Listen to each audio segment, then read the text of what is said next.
Okay, so I'm going to call Andrew Little. Thank you, Mr. Chairman. I think it's important, even at this point of the debate, to correctly characterise exactly what it is the House has been called upon to do. So we have in Part 2 of this bill now a provision that would cut right across the property interests and property rights of a number of people, an unspecified number of people, who have had land compulsorily acquired under the Public Works Act and who retain an interest or right in that land to the extent that if it is not used for the purpose for which it was acquired and is not used, not intended to be used for any other legitimate purpose, it must be offered back to the original owner. That is a matter of property right and property interest, and this House is being asked by the Minister and this government under urgency to traduce that right without any of the appropriate scrutiny that would otherwise happen in the Select Committee process and allow public submissions and a proper public debate over a reasonable period of time. That is all being expunged for the purpose of taking away that right under this bill. And that, Mr. Chairman, in my view, is a constitutional outrage. And it is not something that this House should lightly disregard or pass over or be dismissive of for the sake of legislative expediency on the part of the government. Now, what stuns me about this is that when you have a look at the paper that has accompanied the bill, one of the tabled papers, it says that, in terms of the Minister's justification to his Cabinet colleagues for this exercise, he says that while some consequential amendments were made to the Housing Act when the Public Works Act was enacted in 1981, this is in 1981, the interaction between Housing Act disposals and the offer-back obligations under Section 40 of the Public Works Act was never clarified.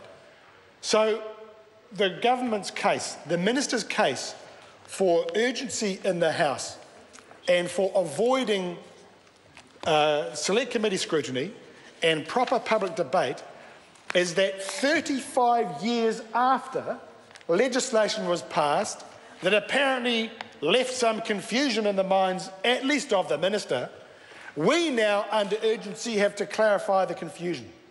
Now, that doesn't gel, Mr. Chairman.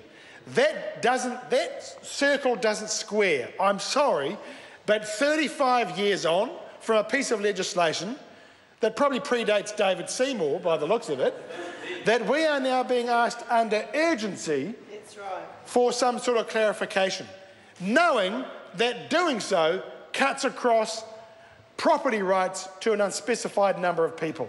Right. Mr. Chairman, that is not a proper use of this Parliament. That is not a proper exercise by a single minister, nor an entire cabinet of their authority and their mandate. That's right. You do not traduce New Zealand's citizens' property rights in that way. That if we are to cut across the rights that some New Zealand citizens will have in land that they once owned and that was compulsorily acquired under the Public Works Act, let us have a proper, open, transparent public debate. We are so dependent in this country on constitutional convention, on these unwritten rules, these unwritten understandings that we have between us, irrespective of the side of the House that we're on. And this exercise on this day under this bill is cutting right across that. And it horrifies me, and I think if more New Zealanders knew about it, it would horrify them as well. And, Mr. Chairman, we cannot support this part of this bill.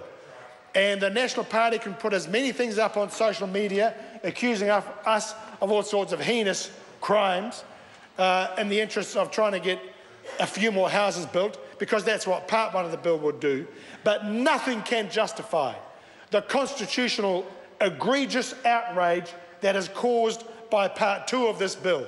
It must stop, and New Zealanders must be treated with respect and courtesy.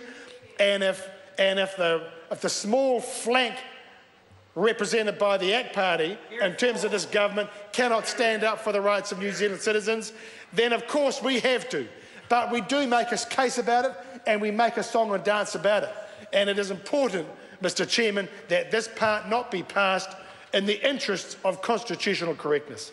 I'm going to call Sewer